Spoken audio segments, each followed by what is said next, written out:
I was always, lazy to walk. My workplace would be just 10 minutes walk, but I would take the car and go. And I was not overweight, so I never felt the urge to exercise. And I always felt, oh, yeah, we'll do it and all that. Then, but I said, no, I have to, I should. But then the problem there, the routine of establishing that was always challenging. One, because you have to go to the gym. I need to find a gym where I can get a parking space. I need to cater for time. I have to get ready, go there, park the car, and then again come back. So if my exercise is 45 minutes, 1 hour to go, 1 hour in a city to come back. So I should think of 2 to 3 hours minimum to come back, shower, and get dressed and fit it into my timeline. And early morning is a problem like that. All these hassles were there.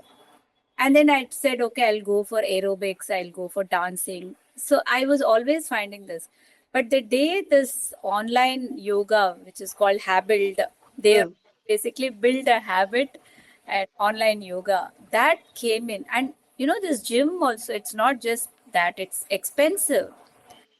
And first 1 month, we'll all be very regular. We'll buy those gym clothes, this, that, everything. And then after that, they will somehow convince us to pay for 1 year, and that's it. After that, we become irregular. So your money is also gone. But this, I felt it solved everything for me. And then I realized, yes, I did want to exercise and really liked it, exercising. So for me, the trigger was always there, but the routine never got formed. And moment I had this thing of 6:30, I can do yoga, finish my work, go to work, come back, and feel good about it. See, I don't need to do weights. I'm not going to be a bodybuilder. I'm not going to carry heavy bag, that kind of a lifestyle. So for me, it's just basic exercise to keep me healthy and keep all the limbs, intact. So this habit that comes online 6:30, that worked in all respects and it was very, very affordable. And I could do it at the comfort of my home.